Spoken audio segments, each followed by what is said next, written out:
This channel does not promote any violent, harmful, or illegal activities. All content provided by this channel is meant for an educational purpose only. এদিকে বর্ষবরণের রাতে box বাজানোকে কেন্দ্র করে বচসা, চাপদানিতে খুন jute mill শ্রমিক, গ্রেপ্তার মূল অভিযুক্ত, মৃতের নাম ওম প্রকাশ রাজভর, বয়স 25। অভিযোগ গতরাতে ফেসুয়া বাগানে ফুটবল খেলার আয়োজন করা হয়। রাত বাড়তেই বক্স বাজানো বন্ধ করলে মত্ত অবস্থায় চড়া হয় এক যুবক। ওম প্রকাশ তারই প্রতিবাদ করলে ছুরি দিয়ে পরপর আঘাত করে পালায় অভিযুক্ত। রক্তাক্ত অবস্থায় ঘটনাস্থলে লুটিয়ে পড়েন ওম প্রকাশ। হাসপাতালে নিয়ে গেলে মৃত ঘোষণা। 9:30 बजे होने गए तो 11 बजे उन लोग 4-10 मिला ध के छुरा से मार दिया पीछा से। के ये जो मारे हैं ना जो लोग, वो उसका दोस्त था क्या? ওকে 4 জন ধরেছে, একজন ধরে হাতে ছুরি ছিল ফেলে দিয়েছে, এখানে মেরেছে, মানে 4-5 জায়গা মেরে ওরা পালিয়ে গেছে। আবার কি লাইট ফাইট সব জ্বলা ছিল, এই নাকি অন্ধকারে। এদিকে উত্তরপাড়ার মাখলা অটো স্ট্যান্ডে ধুন্ধুমার পরিস্থিতি। ডানকুনি রঘুনাথপুর গ্রাম পঞ্চায়েতের সদস্য পার্থ নস্কর এবং আরও 3 তৃণমূল কর্মীর উপর হামলার অভিযোগ। তৃণমূল কর্মীদের উপর হামলার ঘটনায় মাখলা সিং এলাকা থেকে গ্রেপ্তার বেশ কয়েকজন দুষ্কৃতী। গ্রেপ্তারের পর সশস্ত্র দুষ্কৃতী নিয়ে ফের অটো স্ট্যান্ডে হামলার অভিযোগ আনন্দ সিং নামে এক ব্যক্তির বিরুদ্ধে। বেশ কিছু দোকান ভাঙচুরের অভিযোগ। হামলার প্রতিবাদে বন্ধ অটো চলাচল। দুষ্কৃতীর দৌরাত্ম্য বন্ধ সহ অভিযুক্তদের গ্রেপ্তারের দাবি স্থানীয়দের। যখন হাতাহাতি হয় আমি সেই হাতাহাতি ছাড়াতে যাই, যে কি ব্যাপার হয়েছে আমি তো জানি না, তাদেরকে আমি সরাতে যাই। তো আমাকে দেখুন, আমার অবস্থা বুঝতেই পাচ্ছেন, আমাকে তারা মারধর করে, হাতাহাতি হয় এবং আমার ঠোঁট মুখ ফাটিয়ে দেয় এবং আমার সাথে যে 2-3 জন আমাকে যে ফোন করেছিল তারও খুব গুরুতর আহত হয়। মারাটাই তাদের উদ্দেশ্য ছিল। হাতে কোনো অস্ত্র ছিল ওনাদের? অস্ত্র বলতে তাদের আমি কোনো অস্ত্র দেখতে পাইনি। অস্ত্র বলতে তাদের বাঁশ, বাটাম এবং লোহার একটা জিনিস ছিল। যেটা জানা যাচ্ছে সম্পূর্ণটাই খোঁজ নিয়ে দেখলাম, ওরা দুষ্কৃতী, বহিরাগত দুষ্কৃতী, ওরা কেউ লোকাল ছেলে নয়। অবশ্যই প্রশাসন তৎপর হয়েছে, প্রশাসন নিশ্চয়ই ব্যবস্থা নেবে। দেখুন, বছর ঘুরেছে কিন্তু ভাঙর তো আছে ভাঙরেই। তৃণমূলের প্রতিষ্ঠা দিবসের পতাকা উত্তোলন নিয়ে ফের প্রকাশ্যে শাসক দ্বন্দ্ব। আক্রান্ত আরাবুল ইসলাম, হাতিশালার ওয়ারিতে গাড়ি ভাঙচুর। আরাবুল অনুগামীদেরও মারধরের অভিযোগ। শওকত মোল্লার অনুগামীদের বিরুদ্ধে অভিযোগ আরাবুলের। পরিস্থিতি নিয়ন্ত্রণে আনতে পুলিশের লাঠিচার্জ।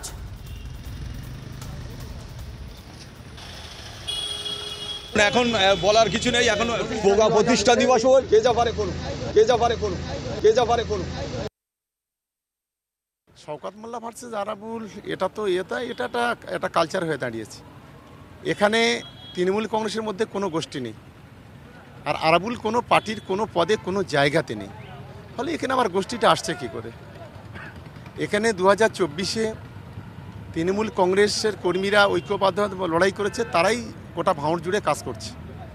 যারা 2021 সালে কেউ দলটাকে বিরোধীদের কাছে সঁপে দিয়েছিল, আজকে তাদের সঙ্গে তৃণমূল কংগ্রেসকে তুলনা করে লাভ নেই। প্রতিষ্ঠা দিবসের দিনেই আবারও গোষ্ঠীদ্বন্দ্ব প্রকাশ্যে আসলো ভাঙড়ে। শওকত মোল্লা বনাম আরাবুল ইসলাম, সেই গোষ্ঠীদ্বন্দ্বে উত্তপ্ত হয়ে উঠেছিল ভাঙড়। সকালে পতাকা উত্তোলনের মধ্য দিয়ে প্রতিষ্ঠা দিবস উদযাপনের জন্য বাড়ি থেকে বেরিয়েছিল আরাবুল ইসলাম। প্রথমে ভগবানপুর অঞ্চল, তারপরে বেওতা 2।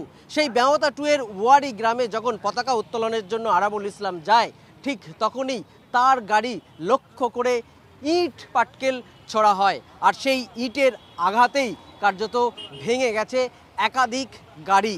কোনো রকমে সুস্থ আছেন আরাবুল ইসলাম, অর্থাৎ ইটের আঘাতে তিনি আহত না হলেও তার সঙ্গে থাকা 2-3টে গাড়ি ক্ষতিগ্রস্ত হয়েছে। অর্থাৎ প্রতিষ্ঠা দিবসের দিনেই গোষ্ঠী কন্দল জোরালো হয়ে উঠল ভাঙড়ে। এর পরবর্তীতে এই তৃণমূলের অন্তর্দ্বন্দ্বকে কেন্দ্র করে দলীয় সুপ্রিমো কোনো পদক্ষেপ নেবে কিনা সেদিকেই তাকিয়ে আছে সকলে। দেবব্রতর সঙ্গে সত্যজিৎ, TV9 বাংলা, ভাঙড়।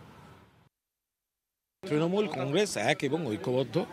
মমতা বন্দ্যোপাধ্যায় আমাদের নেত্রী, দলের প্রতিষ্ঠাতা, দলের মুখ, দলের আবেগ, এবং তিনি 3-4-5টা জেনারেশন তৈরি করে দিয়েছেন। তৃণমূলের মহল্লা, তৃণমূলের সারা বাংলা এক এবং একটি পরিবার। কোথাও বিচ্ছিন্ন কারোর সঙ্গে কোনো মতপার্থক্য থাকলে সেটা নেতৃত্ব দেখে নেবেন, এগুলো কোনো বড় ব্যাপার না। এবার গাড়ি পার্কিং ফি নিয়ে বিজেপি তৃণমূলের বচসা। বকখালিতে পিকনিক করতে আসা গাড়ির পার্কিং ফি নিয়ে সকাল থেকে টানাপোড়েন। ফ্রেজারগঞ্জ পঞ্চায়েতের বিজেপি প্রধানের সঙ্গে নামখানা তৃণমূল পঞ্চায়েত সমিতির সভাপতির বচসা। পরিস্থিতি সামাল দিতে পৌঁছয় বিশাল পুলিশ বাহিনী। বচসার জেরে সকাল থেকেই বন্ধ পার্কিং ফি নেওয়া।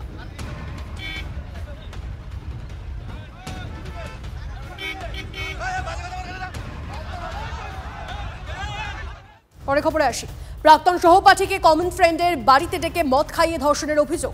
তরুণীর অভিযোগের ভিত্তিতে ঘটনার 10 দিন পর গ্রেপ্তার যুবক।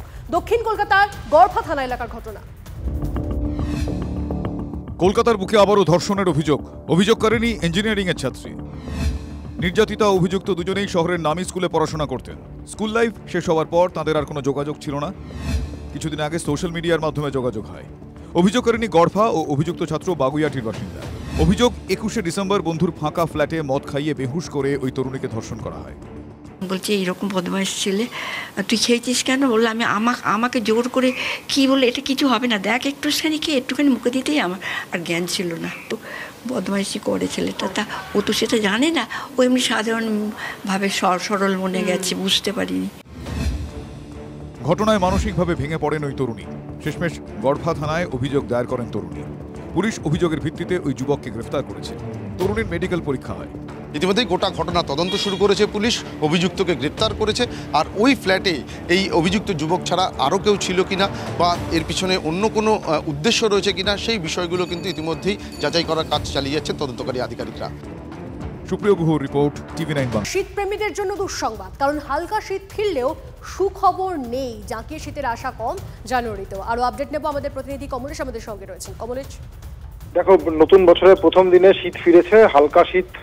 এটা খানিকটা ভালো খবর ছিল, কিন্তু এই শীত 2-3 দিন থাকবে, তারপরে আবার সপ্তাহের শেষে শীত এই যে ঠান্ডা, হালকা ঠান্ডাটা পড়েছে সেটাও চলে যাবে। এটা তো গেল সাময়িক 4-5 দিনের পূর্বাভাস। আবহাওয়াবিদরা বলছেন জানুয়ারি মাসেই, যে আজকে পূর্বাভাস দিয়েছেন গোটা জানুয়ারি মাসে, তাতে দেখা যাচ্ছে দক্ষিণবঙ্গ বা বাংলাতে গোটা জানুয়ারি মাসেই জাঁকিয়ে শীত পড়ার সম্ভাবনা খুব কম, বরং সর্বনিম্ন তাপমাত্রা রাতের তাপমাত্রার গড় স্বাভাবিকের ওপরে থাকতে পারে। জানুয়ারিতে হয়তো বাংলায় কোল্ড ওয়েভ অর্থাৎ শৈত্যপ্রবাহ, মানে তাপমাত্রা স্বাভাবিকের 5 ডিগ্রি নিচে নেমে যাবে, এই ধরনের পরিস্থিতি প্রায় নেই বললেই চলে। বরং জানুয়ারিতে আরো বৃষ্টির সম্ভাবনা রয়েছে। তো বৃষ্টি হলে শীতের যে চরিত্র, শুকনো হাওয়া বইবে, সেই পরিস্থিতি কিন্তু খুব একটা থাকবে না। অর্থাৎ শীত প্রেমীদের জন্য খুব একটা ভালো খবর নেই বলেই জানিয়ে দিল নয়াদিল্লির মৌসুম ভবন। বেশ, ধন্যবাদ কমলেশ। দলের প্রতিষ্ঠা দিবস উপলক্ষে অভিষেকের শুভেচ্ছা পত্রে একা অভিষেক বন্দ্যোপাধ্যায়। শুভেচ্ছা পত্রে লেখা, রাজ্য তথা দেশবাসীর উন্নয়নের স্বার্থে মামাটি মানুষ সদা নিয়োজিত। এর আগে প্রতি বছরই অভিষেক বন্দ্যোপাধ্যায়ের পোস্টে মমতা বন্দ্যোপাধ্যায়ের ছবি থাকত। এবারের পোস্টে একা অভিষেক, আর বছরের শুরুতেই এ নিয়ে জল্পনা।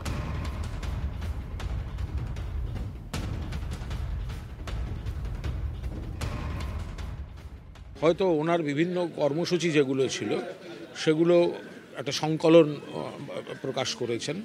আমি গতকাল সন্ধ্যায় যেটি দেখেছি, তৃণমূল কংগ্রেস নিশ্চিতভাবেই মমতা বন্দ্যোপাধ্যায়, তার প্রতিষ্ঠাতা, তৃণমূল কংগ্রেসের মুখ, আবেগ, সম্পদ মমতা বন্দ্যোপাধ্যায়। আবার অভিষেক বন্দ্যোপাধ্যায় আমাদের সর্বভারতীয় সাধারণ সম্পাদক, তিনিও সংগঠনে অত্যন্ত গুরুত্বপূর্ণ। ফলে আমার মনে হয় এটা বিষয়টা এই দিক থেকে বিচার করার কোনো জায়গা নেই। আর একটা ব্রেকিং নিউজ দিয়ে আপনাদের, অভিষেক বন্দ্যোপাধ্যায়ের সঙ্গে সুব্রত বক্সির বৈঠক। গত সপ্তাহে বৈঠক তৃণমূলের 2 শীর্ষ নেতার, টানা 2 ঘন্টা ধরে চলে বৈঠক। নবীন প্রবীণ দ্বন্দ্বের আবহেই অভিষেক বন্দ্যোপাধ্যায় এবং সুব্রত বক্সির এই বৈঠক। কথা বলবো আমাদের প্রতিনিধি সৌরভ গুহ আমাদের সঙ্গে রয়েছেন। সৌরভ, অভিষেক বন্দ্যোপাধ্যায় এবং সুব্রত বক্সির এই যে বৈঠক, তা এই আবহে অর্থাৎ নবীন প্রবীণ যে দ্বন্দ্ব, সেই আবহে কতটা ইঙ্গিতপূর্ণ? অবশ্যই তন্নিষ্ঠা, নবীন প্রবীণ দ্বন্দ্বের আবহে অবশ্যই ইঙ্গিতপূর্ণ, কারণ অনেক ক্ষেত্রেই দেখা যাচ্ছে যে আমরা দেখতে পেয়েছি যে কিছুদিন আগেই যে জাতীয় কর্মসমিতির বৈঠক হলো তৃণমূলে, সেখানে প্রবীণদের প্রাধান্য ছিল। এবং তারপর অভিষেক বন্দ্যোপাধ্যায় নিজেই সংবাদ মাধ্যমের মুখোমুখি বলেছিলেন, নেত্রী যাদেরকে দায়িত্ব দিয়েছেন তাদেরকে প্রমাণ করতে হবে। আমাকে যখন দায়িত্ব দেওয়া হয়েছিল আমি প্রমাণ করেছিলাম, ডায়মন্ড হারবারে এই কথা বলেছিলেন। অর্থাৎ কোথাও একটা দূরত্বের সুর রচিত হয়েছিল। কিন্তু তারপর যেটা খবর পাওয়া যাচ্ছে যে গত সপ্তাহেই সুব্রত বক্সি, প্রবীণ নেতৃত্বের অন্যতম গুরুত্বপূর্ণ মুখ, তিনি কিন্তু বৈঠক করেছেন অভিষেক বন্দ্যোপাধ্যায়ের সঙ্গে। প্রায় 2 ঘন্টা তাদের মধ্যে কথা হয়েছে। অর্থাৎ কোথাও একটা নবীন প্রবীণ সমন্বয়ে আগামী 26-এর দিকে এগিয়ে দলকে সংঘবদ্ধভাবে করার একটা প্রক্রিয়া কিন্তু যে শুরু হয়েছে এই বৈঠকের খবর থেকে, তা নিশ্চিতভাবে বলা যায়। তন্নিষ্ঠা, বেশ, ধন্যবাদ সৌরভ। পরে খবরে আসি। রাজ্যে হিন্দুত্বের পথেই হাঁটতে চান শুভেন্দু অধিকারী। সন্দেশখালীর জনসভা থেকে সেই সওয়াল আরো জোরালো করলেন বিরোধী দলনেতা। সোমবার সন্দেশখালীতে সভা করেছিলেন মুখ্যমন্ত্রী। মঙ্গলবার সন্দেশখালীতে পাল্টা সভা করেন শুভেন্দু অধিকারী। তৃণমূলকে নির্বাচনী চ্যালেঞ্জ ছুড়ে দিতে সংখ্যালঘু ভোটের পরিসংখ্যান টেনে আনেন তিনি। স্পষ্ট বুঝিয়ে দেন, বাংলায় ভোট যুদ্ধ জিততে হিন্দু ভোট এক করার পথে আস্থা রাখছেন তিনি। হিন্দুরা এক কাট্টা হয়েছে, আর একটু করা দরকার। হিন্দু এক কাট্টা হয়েছে বলেই আমি এমএলএ, হিন্দু এক কাট্টা হয়েছে বলেই 77টা বিজেপির এমএলএ, হিন্দু 39% এক কাট্টা হয়েছে বলেই আমরা 2,33,27,000 ভোট। আমাদের মহারাষ্ট্রের মতো আর 5% হিন্দুকে আমাদের পক্ষে ভোট করাতে হবে। আমি তোমার, তুমি আমার। মুসলিমরা আমাদের ভোট দেয় না, সেখানে কেন আমাদের লোকরা যাবে কর্মসূচি করতে? শুভেন্দু জানেন, হিন্দু ভোট এক ঝুলিতে আনতে সমীকরণ মেনেই বাধা হচ্ছে বামেরা। সন্দেশখালীতে দাঁড়িয়ে তাই বামপন্থীদের নিশানা করেন বিরোধী দলনেতা। বামের যে হিন্দু ভোটার, তারা কার্যত তৃণমূলের সুবিধা করছে হিন্দু ভোট কেটে। আমি বামের হিন্দু ভোটারদের অনুরোধ করেছি, ভাই হিন্দুদের অস্তিত্ব রক্ষার জন্য আমাদের সঙ্গে আসুন। আর মুসলিমদের ভোট তার দরকার নেই। কয়েক মাস আগেই দলের অভ্যন্তরীণ বৈঠকে কথা স্পষ্ট জানিয়েছিলেন শুভেন্দু। বাংলায় তিনি যে কট্টর হিন্দুত্বের লাইনেই চলতে চান তাও একাধিকবার প্রকাশ্যে বুঝিয়ে দিয়েছিলেন। সন্দেশখালীর জনসভা থেকেও সেই সওয়ালই আরো জোরালো করেন তিনি। আপনি যাই করুন, 26-এর নির্বাচন হবে হিন্দুদের অস্তিত্ব রক্ষার নির্বাচন। কোনো হিন্দু আপনাকে ভোট দেবে না, আমি আপনাকে বলে গেলাম। কোনো টোটকা আপনার কাজ করবে না।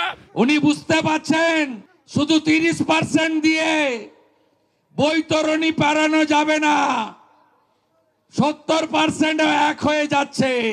আমিও বলেছি রাষ্ট্রবাদী মুসলিম, আপনারাও বলেছেন সবকা সাথ সবকা বিকাশ। আর বলবো না, বলবো जो हमारे साथ हम उनका साथ, सबका साथ सबका विकास बंद करो। আমি আমার কনসেপ্টে বলেছি যে সংখ্যালঘু মোর্চার যারা নেতৃত্ব আছেন তাদের কতটা সংখ্যালঘু মোর্চা খুলে রাখার দরকার আছে, এটা নিয়ে ভাবা উচিত। সস্তায় পুষ্টিকর যাকে বলি আমরা, সস্তায় পুষ্টিকর নির্বাচন করতে গেলে সাম্প্রদায়িক মেরুকরণ করো, তখন আর মানুষের শিল্প, স্বাস্থ্য, শিক্ষা, চাকরির বাজারের অগ্নিমূল্য তার কথা মাথায় আসবে না। আদতে তারা উভয়ে সাম্প্রদায়িক ভোটে বিশ্বাস করে, তাই তারা একই মুদ্রার দুটো পিঠ। মুসলমান আমাকে ভোট দেবে না, তাই হিন্দু ভোটকে এক কাট্টা করতে গেলে মুসলমানদেরকে গালি দাও। আর দিদি চুপ করে বসতে হবে, কারণ মুসলমানদের দিদি কখনো গালি দেবে না, সমালোচনা করবে না। যা খুশি তাই করতে যাও তোমরা, আমি তোমাদের মাসিয়া হয়ে আছি। তাতে বাংলা জলাঞ্জলি যাক, বাংলা ভোগে যাক, কারো কিছু যায় আসে না। মুসলমান তুমি আমার নাও, হিন্দু তুমি আমার, এই সমস্ত বক্তৃতার কোট করা দরকার, এতে গ্রেপ্তার হওয়া উচিত।